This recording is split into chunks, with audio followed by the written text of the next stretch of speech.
with a Soulfire Grandmaster. Looks like that just got done attacking. And now he's going to sacrifice the polluted Delta. So see what land Todd wants to search up here. We saw Steven Garcia a little bit earlier today with his Grixis Green deck. Also have a deck tech with him later in the weekend to feature. Get you guys an idea of exactly the Savage Knuckleblade delving crazy thing he's got going on here that he's 6-1 with.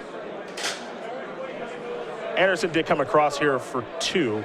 Now, one thing I actually think that Steven's deck does not line up particularly well against Ojutai's command. Yeah, he's just got a lot of expensive creatures. Gurmag Angler, Tasigur, and Savage Knuckleblade.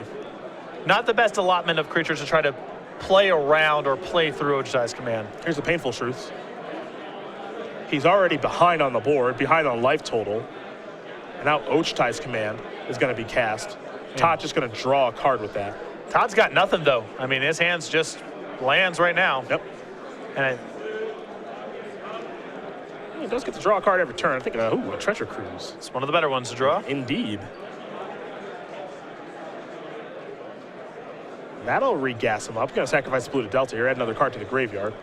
Looks like he's got 5 cards in the graveyard at this point. So no shenanigans or tomfoolery here with Soulfire Grandmaster and buying back the Treasure Cruise. Just going to cast here for 5 mana and delve 3. So a couple of cards on the way here for Anderson. Jace is 1, Dragonmaster Outcast is 2, Roast is 3. Good reload. Yes, I mean, with Todd having nothing but lands in hand, 3 very good spells is a nice way to gas back up. And Roast lines up so well against Garcia's deck. Yes. His creatures, again, for those who weren't with us earlier in the day, Tasigur, Gurmag Angler, Savage Knuckleblade, Jace. That's it. Those all die to Roast. Fire Impulse going to take care of the Soulfire Grandmaster. Good to get that thing off the battlefield if you're Garcia. Now here's the Polluted Delta.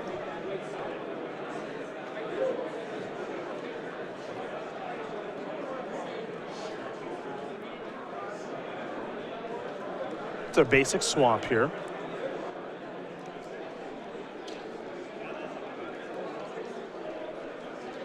And now it's a Tasigur. So Garcia is going to have to delve away quite a few cards. But the one thing we did see from this Grixis Green deck is that once a big threat was on the table, Garcia actually could do a really nice job of protecting it. Stubborn Denials, Dispels, Negates. This is kind of the game plan, I think, for him in a lot of these blue matchups is get a threat on the table with 1 or 2 counterspells back up, try to win the fight over it, and then win the game very quickly because all of his threats hit very hard. Roast is going to take care of that Tasigur because Dispel cannot counter that. Now here's a Dragonmaster Outcast, which that's the kind of card that demands an answer. Land number 6 is Flooded Strand. Anderson's going to sacrifice that. I do not know if Garcia can kill this right now. Well, if he can't kill it right now, it's going to kill him. That's where this deck from Todd puts a lot of pressure on you. If you just have even one turn where you don't have the right answer card for Jace or Soulfire Grandmaster or Dragonmaster Outcast, the game can just be lost right there. That's actually kind of what I like about the deck. Yeah. Because even though Mantis Rider is a pretty good card, these are the type of cards where if you don't answer them, you just lose. Right, Mantis Rider, especially when you're not backing it up by all that much pressure, you take a hit or two, it's fine. But these threats, all of them are so dangerous if Anderson ever gets to untap, and they all are obviously excellent with Ojutai's command as well. We're in a different Mantis Rider world, because previously, I think, if people don't recall, Mantis Rider in old Jeskai decks was, okay, if I hit you twice, you definitely lose, because I get to burn you out from there. But the burn is so much worse now. No Stokes, no Jeskai Charm seeing way less play, stuff like that. So the burn is just nowhere near as good. Yeah. And Jeskai Charm shows up a little bit in these decks, but it's almost more of an anti-Planeswalker card than it is something that's part of a burn plan. It's a Gurmag Angler.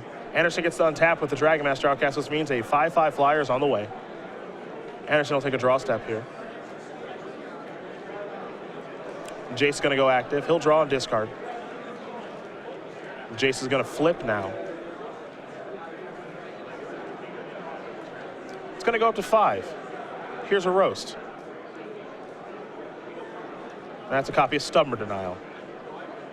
Well, not the end of the world if you're Todd, because you can say, you know what, I'm going to cast it again. Do you have another counter spell? The answer is no. In for 1 comes the Dragonmaster Outcast. Garcia's going to fall down to 7. A Prairie Stream. Oh boy, that's a hell of a turn there from Anderson. Jeez. All right, kill your thing, flashback, kill your thing, make a dragon, draw 3, flip my Jace. And you know, average draws off the Treasure Cruise, Kolaghan's command. crackling doom. Yeah, that's going to warrant the hand from Steven Garcia. Todd Anderson's going to win this match over Steven Garcia. 2-1. Jeskai Black going to take care of Grixis Green. We only got to watch one game, but it was a dominant one there for Anderson. There's just so much pressure in these kind of matchups for your answer cards to line up the right way against the right threat cards, and Anderson's threat cards gives you no breathing space. And even if you do have the answers, you're just setting the stage for a longer game involving Treasure Cruise and Ojutai's command, so it's not even like Todd's at a big deficit if the game goes on for a long time.